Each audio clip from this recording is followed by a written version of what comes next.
Hello everyone, welcome back my channel. সবাইকে good morning জানিয়ে একটা নতুন ব্লগ স্টার্ট করছি।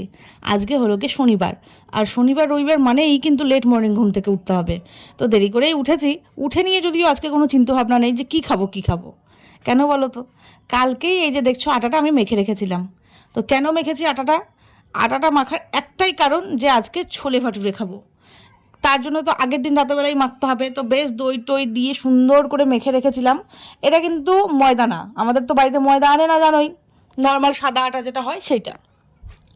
কিন্তু সব থেকে ইম্পর্ট্যান্ট কথা হলো গে, আমি যে ছোলে ভাটুরে খাবো আজকে তো শনিবার, আর ছোলে বানানোর জন্য তো পেঁয়াজ রসুন লাগবে, সেটা তো নিরামিষ ভালো লাগবে না। যার জন্য আমি আলু সেদ্ধ করে ফেলেছি, ওই যে দেখো প্রেশারে বসানো রয়েছে। আর এই দিকে ছেলে পড়ছে, ওকে বলেছি তুই জোরে জোরে পড়, বুঝতে পারছে না বলে একটু জিজ্ঞেস করে গেল। আলুর দম হবে, আর ভাবছি ওই ভাটুরে বানাবো। আর একদিকে পীযূষ আমাকে বলে গেল, সঞ্চিতা তোমার স্পেশাল চাটা তৈরি করো তো। বলে গেল মানে ও গেল বাগানে, বাগানে একটু জল দিতে গেল। আর এইদিকে আমি দুধটা জাল করে নিলাম, কেননা যে হারে গরম পড়েছে দুধ না জাল করলে না ফেটে ফুটে একসা হয়ে যাবে। আর এইদিকে বসিয়ে দিলাম দুধ নামিয়ে, জলটা ফুটতে থাকুক, ততক্ষণ আমি আদা লবঙ্গ গোলমরিচ যা যা আছে সব বেটে ফুটে নিচ্ছি। ওই জন্যই আমাকে বলেছে আমার স্পেশাল চা। মানে এই চাটা সচরাচর কেউ খায় বলে মনে হয় না, কোনো রকম লিকার না, চিনি তো নাই একদম। আর আমি যদিও ইদানিং চিনি খাওয়া একদম ছেড়ে দিয়েছি। তো যাই হোক, চাটা কিন্তু সর্দির মধ্যে খেতে বেশ ভালো লাগবে বলো। তো হামানদিস্তা ধুয়েই আমি দিয়ে দিলাম, কেননা ওই আদা ফাদা অনেক কিছু দেওয়া তো কেমন একটা লেগে লেগে রয়েছে। এইদিকে খাচ্ছি হচ্ছে কি চিয়া সিড। চিয়া সিড তো না খেলে চলবেই না, চিয়া সিডটা খেয়ে নিলাম। কিন্তু এত কিছু করার পরেও বিন্দু মাত্র কি রোগা হয়েছি বলে আমার মনে হচ্ছে না। আর সেই আমার কালো কড়াই, কালো কড়াইটা তো আমাকে নিতেই হবে, কালো কড়াই ছাড়া তো আমি চলতেই পারি না।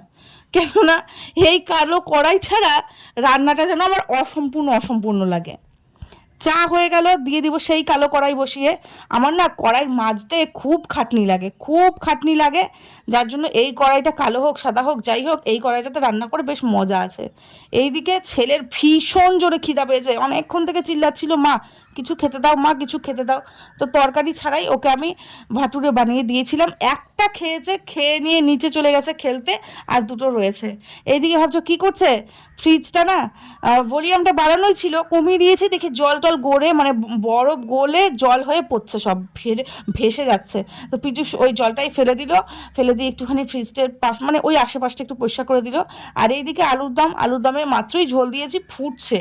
তো পীযূষ আমার উপর রেগে রয়েছে, কেন বলো তো? ওই চা যে খেয়েছে, চা খেতে খেতে এই সমস্ত বানাতে বানাতে কতটা দেরি হয় বলো তো।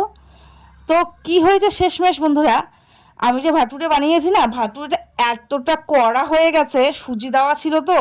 আমার না ওই কড়া কড়া ভাটুরে ভাল লাগে না, আর ময়দা ছাড়া তো ভালোও লাগে না বলো। তো আমি ভাটুরের বাদ দিয়ে না রুটি বানিয়ে ফেলেছি। ওই তো দেখো সাদা সাদা রুটি, আর ছেলের দুটো মানে লুচিটা যেটা রয়েছে ওটা আমি খেয়ে নেব। ওইটা আমি খাওয়া দাওয়া করে নিয়ে তারপরে চলে এসেছি দুপুরের রান্না করতে, কেননা দুপুরের খাওয়া ছাড়া তো আর চলবে না। তো আজকে যদি আমাদের নিরামিষ, কি করব না করব অত চিন্তা ভাবনা বাদ দিয়ে ভাবলাম ভাত তো করি। আর এইদিকে শুক্তো করে ফেলেছি। শুক্তোটা না আমার বেশ ভালোই লাগে খেতে, আমাদের বাড়ি প্রায় প্রত্যেকেই, আমার ছেলে ছাড়া প্রত্যেকে বলতে আমরা দুজনেই আর কি পছন্দ করে। আর এইদিকে ওই যে সকালের আলুর দমটা, ওইটা ভেন্ডি ভাজা আর ওই শুক্তো, এই তিনটে জিনিস দিয়ে দুপুরের খাওয়াটা কমপ্লিট করে ফেলবো আজকে। রোজ দিন তো একশো বারকার এক রান্নাবান্না করেই যাই, তো সব দিন ভালোও লাগে না। তো পীযূষ বললো ঠিক আছে তুমি রান্না করো, আমি ছেলেটাকে নিচে নিয়ে গিয়ে একটু খেলে নিয়ে আসি। তো ওই যে দেখো, সব সময় না মোবাইল নিয়ে বসে থাকলে পরে চোখের তো এমনিতেই প্রবলেম ছেলেটার, বুঝতেই পারছো। ওই জন্য আমি বলেছি না তোমরা খেলো। ছেলে মানে অন্য কারোর সঙ্গে খেলে না বেশি বাদরামো করবে, ওই জন্য বাপিকে দেখলে পরে, বাপি ওখানে থাকলে পরে একটু ভদ্র মতন খেলবে। বাপি ওখানে গার্ড হয়ে দাঁড়িয়ে রয়েছে। তো রৌদ্রু ভীষণ, দেখতেই পাচ্ছ কতটা রৌদ্রু। খেলতে খেলতে রৌদ্রুর চোটেও ভিতরে ঢুকে গেছে। ছেলে তো মজা করে ওখানে খেলছে, তো ওকে বলেছি খেলা হয়ে গেলে এসে স্নান করে খাওয়াটা খেয়ে নে, কেননা দুপুরবেলা খায়নি সেভাবে।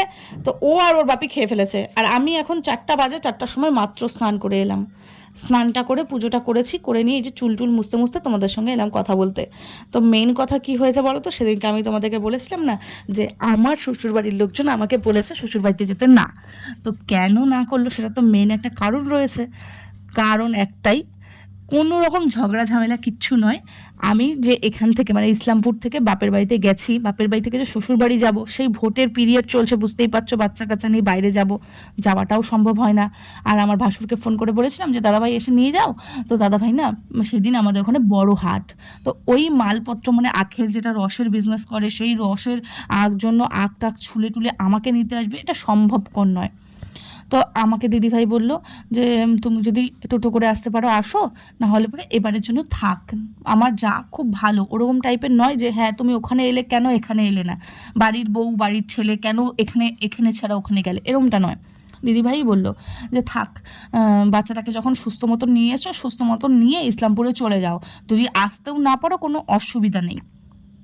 তো এই জন্যই শ্বশুরবাড়ি থেকে আমাকে যেতে না করেছে। না না বলতে সেইভাবে না করেনি, যদি আমি যেতে পারি তাহলে আমি মানে আমি যাব, কিন্তু আমার না যাওয়ার মতো এনার্জিও করলো না, কেননা ওখান থেকে আবার বাস স্ট্যান্ডে আমাকে যেতে হবে টোটো ধরে, সেখানে গিয়ে ছেলেটাকে নিয়ে আমি কেমন করে যাব, অসুবিধায় হয়ে যাবে না। তো ওই জন্য বাবাও বললো যে থাক, আমি এখানটায় বাসে তুলে দেবো। ওই জন্যই আমি মানে রিস্কটা নেইনি ওখানে যাওয়ার। তো যাই হোক, ঝগড়া ঝামেলা কিছুই নয়। এদিকে তো আমার সব কিছু হয়ে গেল, আমি এবার সিঁদুর টিঁদুর পরে নিয়ে যাব হচ্ছে গিয়ে দুপুরের খাবার খেতে। কেননা হচ্ছে গিয়ে এইদিকে দেখো 4টে বেজেই গেছে অলরেডি, আমার তো দুপুরে খাওয়াও হয়নি, আর কেন জানি না আমার ওই রুটি লুচি মানে ওইগুলোই খাওয়া দাওয়ার পর খিদাও পাচ্ছিল না। তো এইদিকে ছেলেটার হয়ে গেছে খাওয়া, ওকে বলেছি একটুখানি রেস্ট করতে, তারপরে ক্যারাটে যাবে। আর এইদিকে যদিও আমার স্নান ধান হয়ে গেছে, চলো কালকে আবার নতুন একটা ব্লগে আসবো, এখনকার মতো এখানেই এন্ড করছি।